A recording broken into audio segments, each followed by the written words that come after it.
Now we have a bunch of great people, great people, some of my good friends here. Tell everybody who you are. Gail V. Okay, now where you from? Tarrytown, New York. Tarrytown, New York. Okay, next. I'm from Michiko, and I am Michiko Presky from Kingston. Oh, yes. Yeah, yes. thanks so much. Okay, Yes. and now we have Luke Higuchi from Leonia, New Jersey. wow, I am so glad to have you on today. It's and we have next. Mitsuko Anta. I'm living in Wapping, Japan. You're in the Wapatis for us, huh? What are you planning on doing, you know? Tell us what's going on. We're here about religious freedom. We are victims of faith breaking. We were kidnapped and what's known as deprogramming. So these Japanese people, they went through the same thing that I went through. Our parents love us. They were told that we were being held against our will, that we were being so-called deprogrammed. I don't know how much in depth you want us to go. Now you can go as far as you want to. I mean, I want to know. I mean, this is the show. This is whatever you want to say, you say it, you know, because I think people need to know exactly how you feel. You know, I can't say how you feel. You can say how you feel. You can go in much in depth as you want to. Okay, Yes, thank you. I am very glad. I came from Japan. I'm living in the United States. I'm so happy to be here to speak out in your radio show, because here is America has freedom of speech, and then so freedom of religions, but not in Japan. That's why I'm here. I am one of the kidnapping confinement victims in Japan. You mean you were kidnapped? Yes, me too. So when you say you're kidnapped, what do you mean? They came to your house and they actually kidnapped you? Yes, when I was 25 years old, married man, they grabbed my both hands, put force into van, and bring me to the mental hospital. I was kidnapped in 1989, and then I came in the United States in 1992. 92. So now you feel better about being in the United States, you know? Now it's better. You have a little more freedom, you know, and you can do exactly how religion can be like you want it to be. Yes. So that's a good feeling, right? Mm-hmm. So it's good to be here. To be here. Okay. And there has to be stand up here, because now Japan need help, from the United States of America, leader of religious freedom, leader of human rights. That's why I stand up, because believe it or not, another 4,300 unificationists was abducted and kidnapping, confined. 4,300 members for 40 years. Within 40 years, more than 4,000 Unification Church members have been kidnapped. One brother was starved 12 years, held against his will. 12 years. Now, you said that you was kidnapped too? I was too. I joined the Unification Church in London in 1977, and I'm not going to go through the long story, it would take too long, but I was deprogrammed in America when it was allowed. Now it's against, now you go to jail for that. It's not allowed anymore. So I was so happy, and I really love this country for that freedom to worship God and how we want to worship God. So I feel sorry for these Japanese Unification Church members. Their situation is completely night and day compared to my experience. They're suffering silently, without a voice. So I'm here to help them, to bring awareness that these atrocities are happening in a so-called democratic country. Japan is a free nation, supposedly, but they're not really free. Send the petitions to the Congress, to the state senator, or any other religious leader or political leader to know this issue, and became big voice to give the pressure in Japanese government, because Japanese government is blind. They look other way. they think this is family matter. Nobody prosecuted this because the development organizations controlling behind the parents and the relatives. So, you joined, what church you joined? I joined the Unification Church in 1977.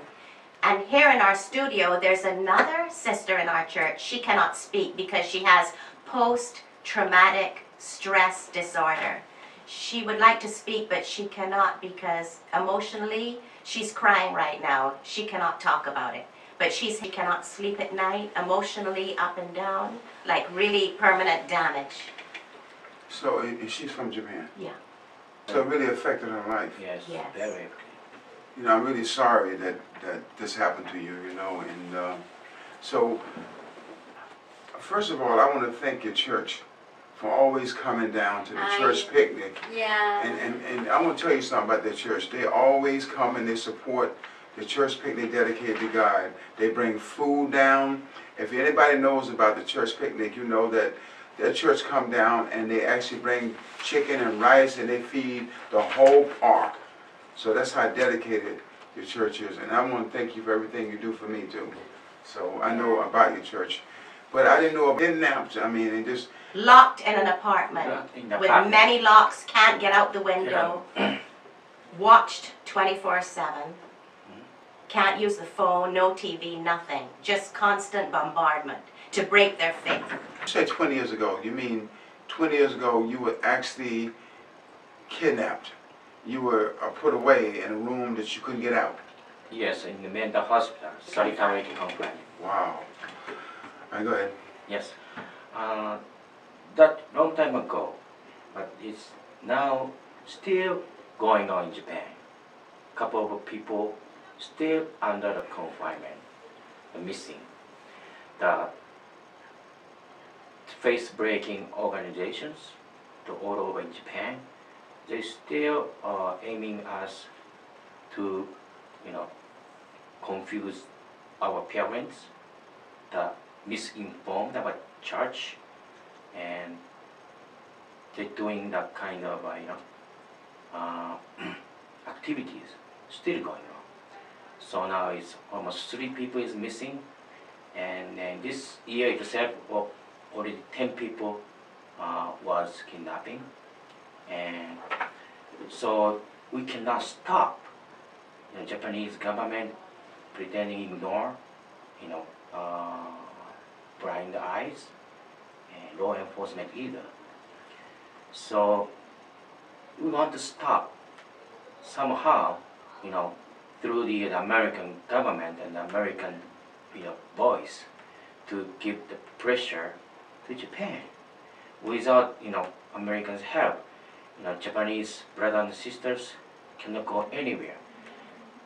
December 3rd, a couple of days ago, they had a big, huge demonstration. 21,000 communication members stand up and then demonstrate in all cities. 21,000 people. But listen, no media coverage at all in Japan. Is that freedom of media speech in Japan? People is already confused by the programming group. They give out the misinformed about church. They think in education church is part of cults that they think, we are not. They think we are mind controlled. It's not true.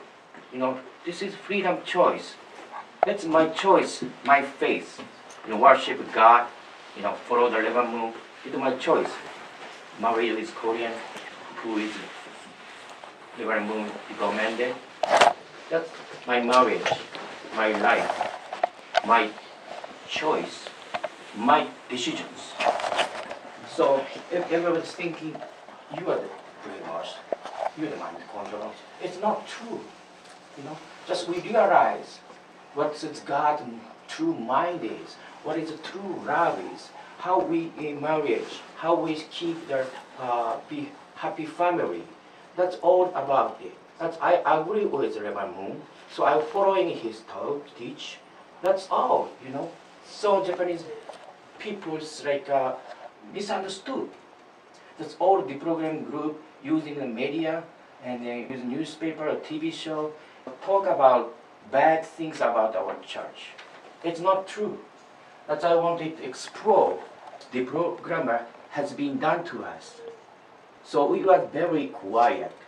We didn't go against. We have to love the enemy, that Jesus said.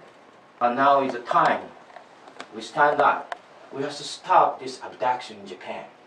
So I need Americans' help. Without Americans' help, we cannot go anywhere. That's why I'm here. On my mission, I became American citizenship last year. You became American. Became American citizen, yes. Me Yeah. too. Yeah. You too? You Yeah. too? Yeah, long time ago. Oh, Yeah. I'm so happy for you. Yeah. You know, now you feel that you have the freedom Freedom. to say I'm what proud you know. of become American citizen now. Proud of American because it's leader of the free world. So but we need help. You were kidnapped too? Yeah, I told you. Yeah. I mean, but 5 times? Yeah, Tell us a little bit about it. yeah, And this young lady is my friend, so, you know. yeah.